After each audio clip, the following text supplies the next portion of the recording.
Hello and welcome to Antinatalism this week. We start with the good news. Israel-Iran war is over or at least halted. That means our Nimrod will be able to do his European tour, which he has already started. On 27th June, he started in Munich, where he will be until 29th. The tour goes on until July 24th. So let's have a look at his schedule for the coming week. From Munich, he goes to Mannheim on Monday, 30th June. Then he goes to Bern on July 1st, and then in Paris on 3rd and 4th of July, and ends the week on 6th July in Cologne. While on his way to Munich, he also did an antinatalist stop in Athens. In this photo, you can see him with his placards telling the Greeks about this ancient philosophy.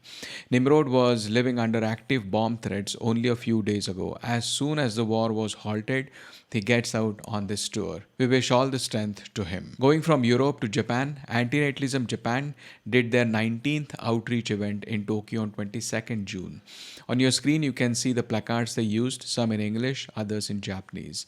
And by the way, there are more outreaches happening in Japan. On July 13th at Ikebukuro station in Tokyo, on August 17th at Takadanobaba station, and on September 14th at the place on your screen. So if you happen to be in Japan, you might want to join them. I know that at least some of you are, and I know someone in Japan who calls themselves an antinatalist but spends all his energy on criticizing fellow antinatalists exclusively.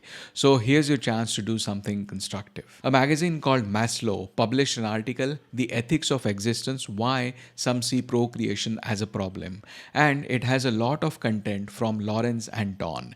It also shows his photo in an antinatalist street outreach along with Nimrod. The article talks about how Lawrence became antinatalist whilst also going vegan. Lawrence's own journey down the antinatalism rabbit hole began during a period of deep self-reflection, sparked by his decision to become vegan. It was during this time, he says, that he realized how easily his beliefs could be wrong and how important it is to stay open to different ideas. It covers how he got his vasectomy done and mentions his 6,000 subscribers strong YouTube channel. A lady from Canada who also had her fallopian tubes removed was interviewed, and so was Dario Merrick, who is an antinatalist but keeps his antinatalism to himself. The article cautions about extreme cases like recent IVF bombing by Guy Bartkus. Lawrence is quoted saying antinatalism does not encourage extremists. Just like being pro-choice or anti-communist, someone could adopt any view and rationalize it in their head to enact violence. Even if none condone it, if someone bombs a fertility clinic, they are very likely mentally unwell. Similarly, Dario Merrick talks about movement's fundamental message to prevent suffering and pain. We don't want to gamble with lives of others by creating them. Kindness and compassion are at the heart of antinatalism. Overall, a nice and short article, not too deep and not too controversial either. On a channel called The Phil Officer was a presentation of David Benatar's main arguments. They go through most of the arguments in Better Never to Have Been. The axiological asymmetry, the quality of life argument, Benatar's pro-abortion position, his population ethics, including some of the Parfitian contradictions, and also some objections. The presentation is 20 minutes long, and then there is a discussion for another 30 minutes on the Discord server Phil Officer Book Club. Nice 50-minute long antinatalist entertainment. Danny Shine, the king of street activism, is in Cyprus. He made 3 videos. In one, he is doing his usual comic act out on the streets of Cyprus, just like he used to do in London. And the second video is special. It shows Vladimir Putin, and the title is Have More Kids. This is a 2-minute long video, but a professional grade sarcasm.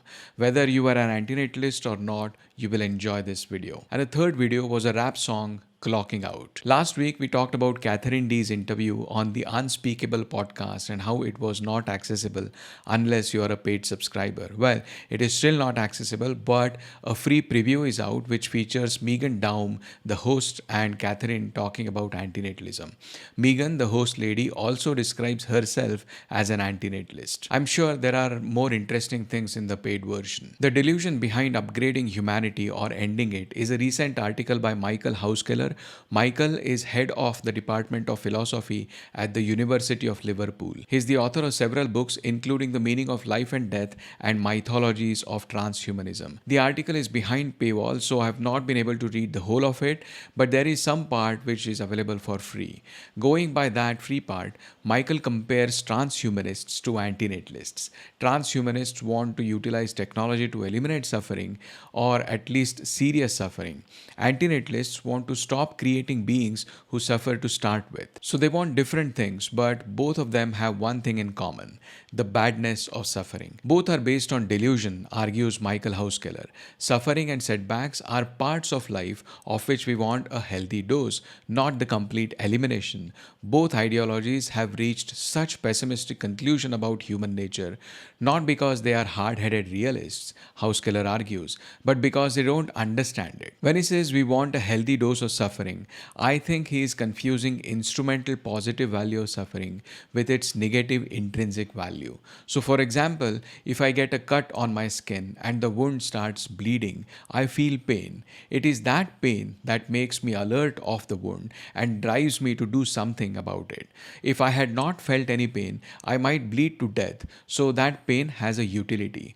It acts as an instrument to achieve something which is good, hence the instrumental value. But now think, if there was some other mechanism to achieve the same good but without the pain, I would definitely prefer that over pain. That's because the pain on its own is negative. It is intrinsically not nice.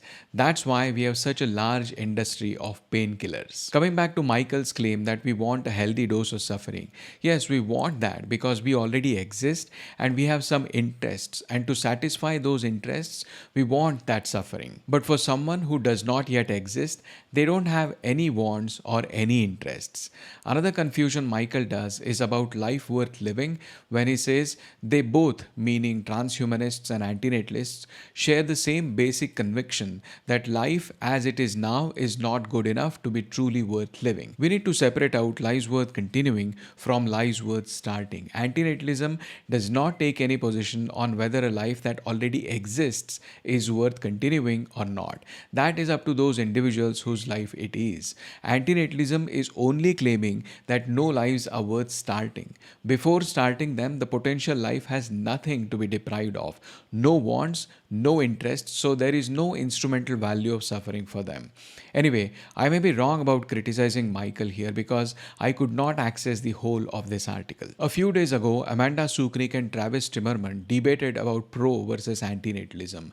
That was organized by Talk and Taste, and they now have a new YouTube channel. They have uploaded the debate audio on their channel for you to listen to. Speaking of past events, the meetup about depopulation and antinatalism documentaries happened on 22nd June. It was a full 2-hour long discussion between many people organized by Victor Munoz. Again, just to remind that it was about two opposing documentaries. One, Birth Gap by Stephen J. Shaw, which shows declining fertility as a problem, and two, I Wish You Were Never Born by Jack Boswell, which was more about antinatalists like Lawrence, Danny, Amanda, etc. Another event that happened was a lecture by Professor Jacob Nebel at UHERO Center of Ethics at Oxford.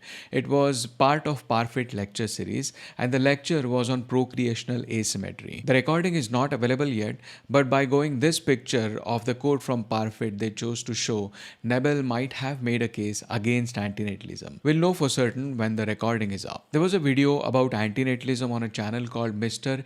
Nichilista, which has like 20,000 subscribers. The video is between three men talking about antinatalism, but it is in Italian language. Auto-dubbing did not help me much to understand what exactly they were trying to say, so if you happen to know the language, please let me know what was being said in the video. And finally, Lawrence made a video about third excuse from the antinatalist handbook. That excuse is everyone else will just keep procreating though, so me stopping won't make any difference. I might as well procreate. In the video, Lawrence explains the fallacy behind this sort of argument. This is a very nice initiative from Lawrence. The Antinatalist Handbook playlist is being made.